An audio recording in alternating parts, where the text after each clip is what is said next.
It's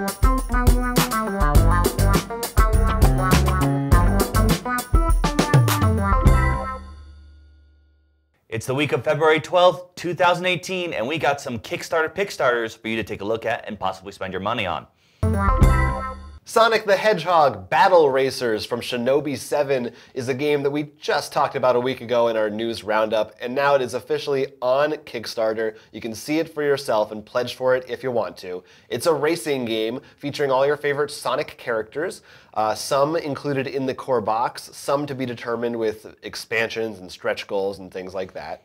But essentially, you're racing around a track, kind of looks like a Green Hill Zone type of thing if you're savvy to the Sonic lore.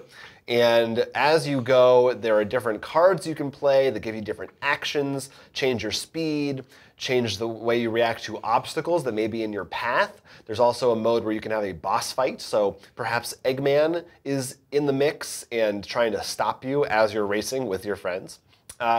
It does look all right, I thought. I like the concept of it's sort of like a Formula D thing, but with a goofier sort of tone, and that you can actually have kind of events and powers, more like a Mario Kart type of game.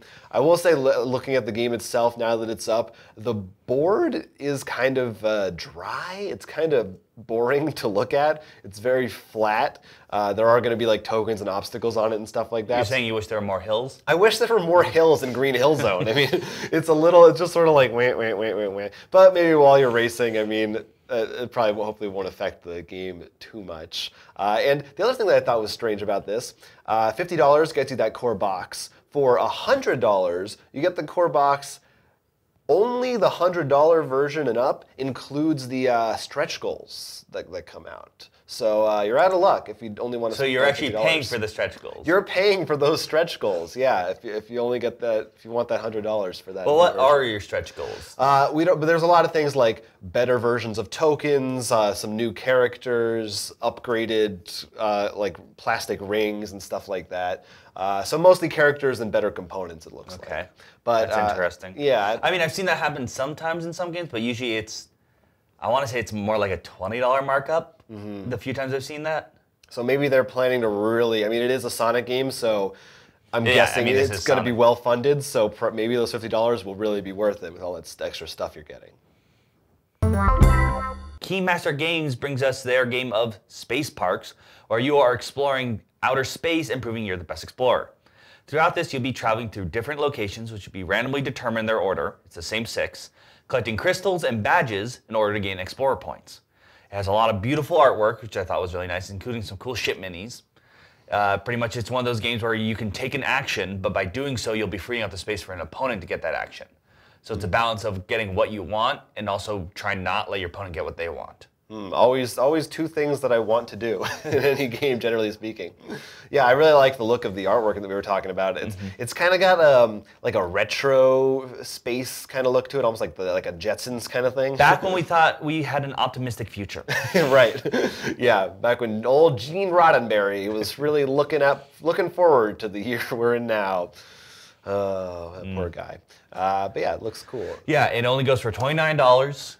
Looks like a fun back and forth game of got you there, if I can speak. Taking place with beautiful art in space, so definitely something worth checking out.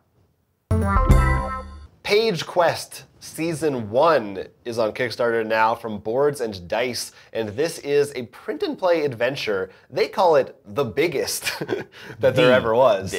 Which it may very well be. Basically, it's going to be a heavily narrative, story-based print-and-play game, and you have a little set of locations and encounters that can occur on your piece of paper, and you're going through and you're rolling dice to accomplish things like searching, attacking, combat, etc., etc. What really makes this print and play game, I think, stand out a little bit, what's very unique about it, it is called Season 1 for a reason. They're actually planning on doing monthly releases, so they're kind of treating it like a television show in that every month they're going to be getting a new chapter of the story to play through. So if you're following along at home, you kind of actually have something to look forward to every month, sort of the way Telltale Games has done their video games recently, or, as I said, just a TV show. So that's kind of a cool concept. The art and the story, you can preview some of it on there. Now that also looked pretty cool. And it is pretty cheap because you can do it print and play. $15 will get you these the PDF formats, and I think $22, not much more, but you might have to pay for some extra shipping to get the like a soft cover, or maybe not a soft cover, but just a printed paper version of it. Is it just me? I feel like board games were only starting to see this, but like video games too are a lot more. But everyone seems to be, let's not just make a one-time thing. We need to make a living game that you constantly need to come back to. Yeah, because they realized if you get your hooks into people, you keep them in there for longer. Plus, you get more people to keep talking about you instead of just a one-and-done thing. If the game is good, it's a smart financial decision, I think, and if they can keep up the pace. That is Page Quest. Page Season 1. In Billionaires Sergeant, you will be playing as the police force in Hong Kong during the 1960s and 70s. However, this is a social deducting game because one of you will be the sergeant, the other the corrupted official. And the rest will be regular police officers.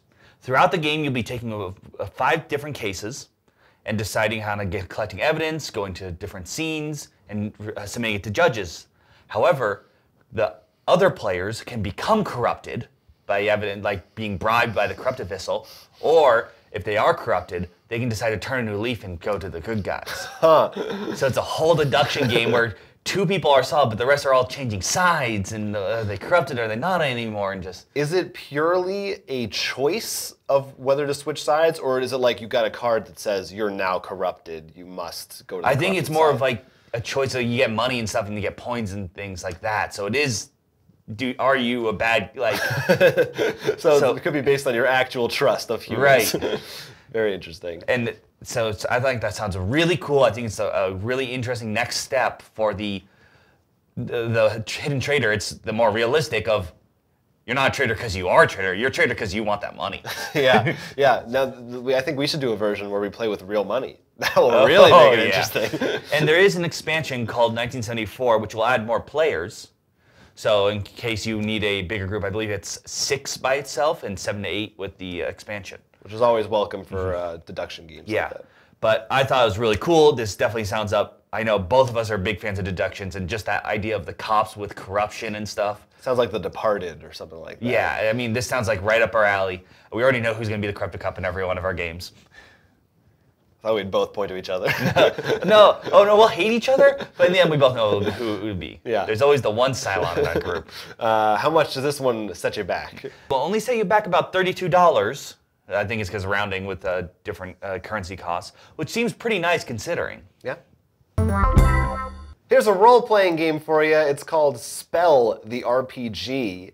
And it's, a role-playing game. You're going to have a dungeon master. You're going to have adventurers, that sort of a thing. And there is a setting included in the box, but you can also kind of apply these mechanics to any theme or setting that you like.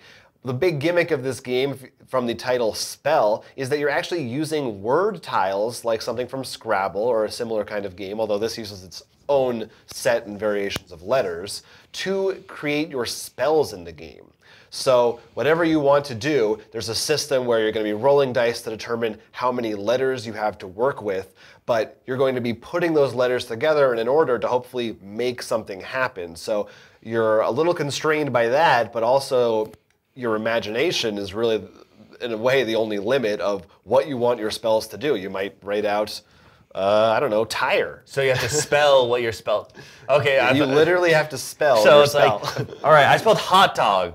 Hot dogs rain from the skies. Something like that very well could happen. I mean, obviously we love role-playing games, and word games are a lot of fun, so this seems like a really cool marriage of the two. It reminds me a lot of Scribblenauts, where you sort of have to, like, how can I come up with a really, really weird way to deal with this situation? Yeah, there's also that video game Typo Man. Right. Where you had to make things happen with words. It's a neat idea that seems a lot of fun. This was actually already available in a beta form form, previously digital only, and now it is being kickstarted for the final version. And there's also a version you can buy through this Kickstarter that comes with like a special wooden box to hold all your tiles if you really want to get fancy with it. It's only going to be $10 for the PDF of Spell, again with various other levels for the extra add-on stuff if you want them. So check that out. Here's another cheap one for you, but perhaps a very useful one for you dungeon masters out there. There was a book that came out a while ago, released digitally, called The Lazy Dungeon Master, which was sort of a set of guidelines and advice for dungeon masters on the art of DMing with improvisation and over over-planning.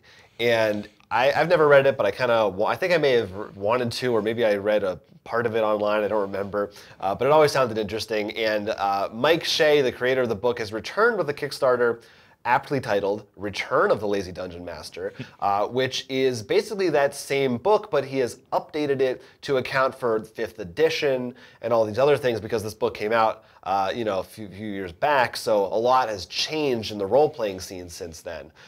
It's got a lot of different content, different contributors from people who know a lot about role-playing games, have written things about role-playing games, includes advice for how to start your games, outlines you can make, charts and things and maps and how to plan all that out, but not plan it too much so you can kind of work on the fly, which is something that I think both of us have tried to do when we DM. Yeah, I know when I tried my first time DMing, I didn't read any advice because I'm like, I'll wing it. What's the worst that happened? A lot of bad things happened.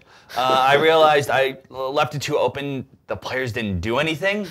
This wasn't a regular Dungeon Dragons. This is actually, I should mention, the End of the World series.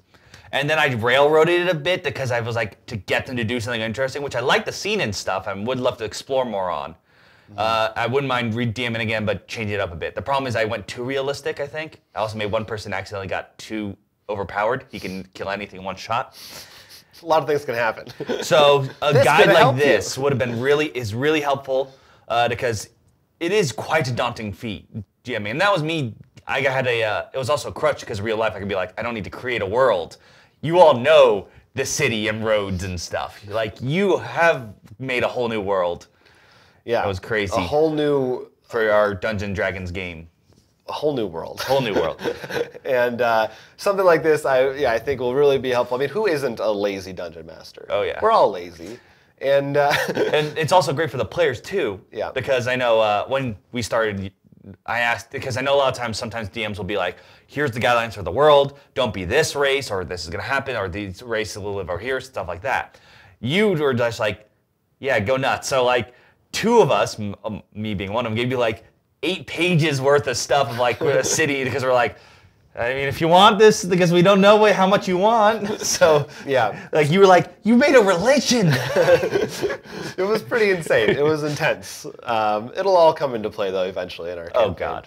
So, a lot going on. Now, if you're one of these aspiring dungeon masters, you can get the PDF of this book for only $8. It's practically nothing. So definitely want to check that one out on Kickstarter.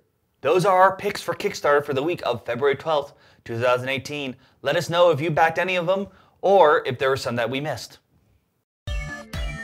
Make sure you like and subscribe, and leave your comments down below. Before it's too late!